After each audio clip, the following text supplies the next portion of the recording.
राजू शेट्टी उरमोडीचं पाणी मिळालंच पाहिजे उरमोडीचं पाणी मिळालंच पाहिजे उरमोडीचं पाणी न देणाऱ्या प्रशासनाचं करायचं काय खाली मुंड्यावर पाय शेतकऱ्याला पाणी न देणाऱ्या अधिकाऱ्याचं करायचं काय खाली मुंड्यावर पाय कोण मंत्री देत नाही घेतल्याशिवाय राहत नाही एकच गट्टी राजू शेट्टी अनिल भाऊ आगे बढ़ो हम तुम्हारे साथ हैं अनिल भाऊ आगे बढ़ो हम तुम्हारे साथ हैं स्वाभिमानी शेतकरी संघटनेनं केलं स्वतःला कोंडून घेण्याचं आंदोलन। पालकमंत्री शंभूराज देसाई यांच्या समेटाने आंदोलन मागे। पाहूया सविस्तर बातमी। उरमोडीचे पाणी सोडण्याबाबत स्वाभिमानी शेतकरी संघटनेने वडूच्या उरमोडी पाटबंधारे कार्यालयात कोंडून घेत केलं अनोखं आंदोलन।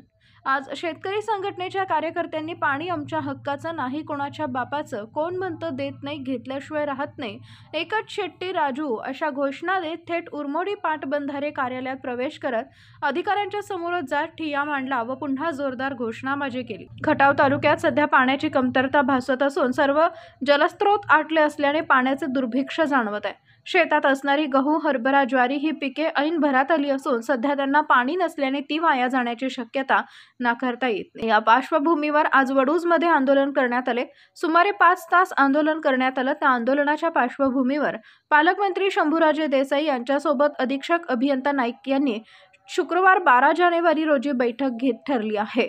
या बैठकीत उरमोडीचे पाणी सोडण्याबाबत सकारात्मक निर्णय घेतला जाईल असं आश्वासन संघटनेला मिळाल्यानंतर राज्य प्रवक्ते अनिल पवार यांनी आंदोलन मागे घेण्याचा निर्णय घेतला। मात्र उद्या सकारात्मक निर्णय घेतला नाही तर पालकमंत्री शंभूराजे देसाई यांनी गनिमी काव्याने घेराव घातला जाईल असा इशाराही यावेळी देण्यात आला।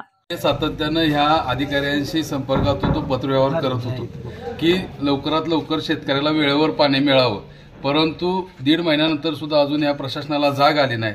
आता हातच्या आलेली पिकं हरभरा, गहू, ज्वारी अगदी ऐन भरण्याच्या तयारीत असताना, उत्पादन होण्याच्या तयारीत असताना अशा वेळेस जर आपला आवाज न्यूज नेटवर्क संदीप जठार गोंदवले।